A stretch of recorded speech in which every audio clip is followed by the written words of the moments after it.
Hey everybody, thanks so much for tuning into my speaker blog. I'm Topher Morrison. If you are watching this video on anything other than my video blog, that's just fine. We're glad to have you on YouTube or Vimeo or any of the other video sites. But listen, you're probably missing a lot of great content. So head over to tophermorrison.com, subscribe to my blog. You're going to get a lot of great information on professional speaking. So today's question actually comes from Martin. And Martin, I know I told you on Facebook that if you posted a question, I'd answer it by the weekend. Unfortunately, you were superseded by people inside my private membership program that had questions, so I had to attend to them this weekend. So as a result, you are getting it a couple days late, and I do apologize for that, but I do try to get these things back within a couple of days. And then, of course, my private members, they get them within about 4 to 5 hours. Anyway, Martin's question was, for everybody who's watching, in fact, what the hell was this question? Now I'm blanking on the question. Let me find it here. It was, just been asked to do a USA Radio blog interview, my first, so break out my new pair of, let's see, they want me to supply 12 to 15 questions about becoming an author. I know I'm seeing you and Nick James, VIP thing. This is coming out, please help. Okay, cool. So Martin, there's a couple of reasons why you got to take into consideration a couple of things with regard to radio interviews, TV interviews, or whatever, right? One is that the host has an agenda, and it's not for you to decide what that is. So you need to find out, what's their outcome. I always ask my hosts, what do you want to get out of this interview? What's your outcome for this interview, so I can make sure that I cater to that need? Maybe their outcome is to drive people to one of their programs. So if I can somehow fit in my interview talking about their program, provided I believe in it, they're going to be all the more grateful for me being on that interview.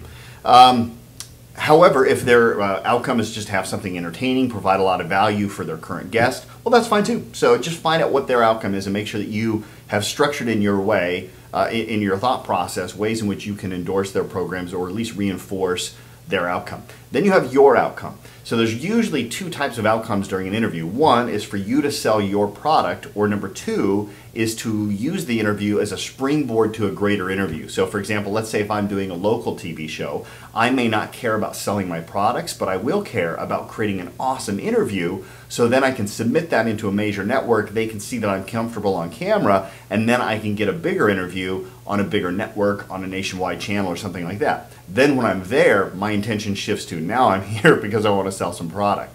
So I'm going to assume that you want to sell product, for example. Well, actually, either way, by the way, whether it's to audition or whether it's to sell product, start with your outcome in mind. Ask yourself, what are the things that I want? What are my objectives? And then, what are the statements that I would need to make in order for those objectives to be fulfilled? And then ask yourself, what would be the most natural question that they could ask me, which would lead me into that into that statement.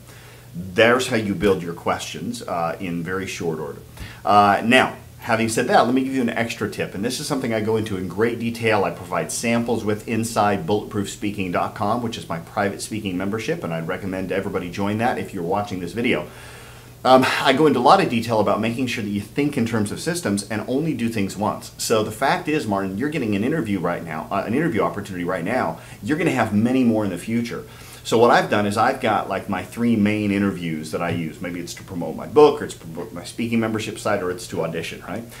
So what I do is I have already pre-created questions for all of those already set up with templated email. So as soon as I get a booking, I can send that out within about 5 minutes, and it really impresses the promoters of that show to let them know, man, this guy's on it. So remember, whatever questions you come up with now, save them for later, because they're going to be able to be used in a future interview. All right, I hope that's useful, Martin. Good luck with your interview. Let me know how it goes. For the rest of you watching, please, if you would like to get more speaking tips, make sure you go over to bulletproofspeaking.com. Sign up for my free ebook there called The Professional Speaking Secrets of Topher Morrison. But also take advantage of the membership program there. It's about the cost of a modest dinner for 2 each month, and you get direct access to me. You get loads of these kind of videos that are far more in detail. You get a lot of examples and samples and materials for you and developing your speaking business to help you shift from becoming a public speaker into a professional speaker. All right, hope you enjoyed that one. Please take care. Dare to dream, and I've got alarms going off. That means I've got to get out of here. Make each day an epic adventure. Bye for now.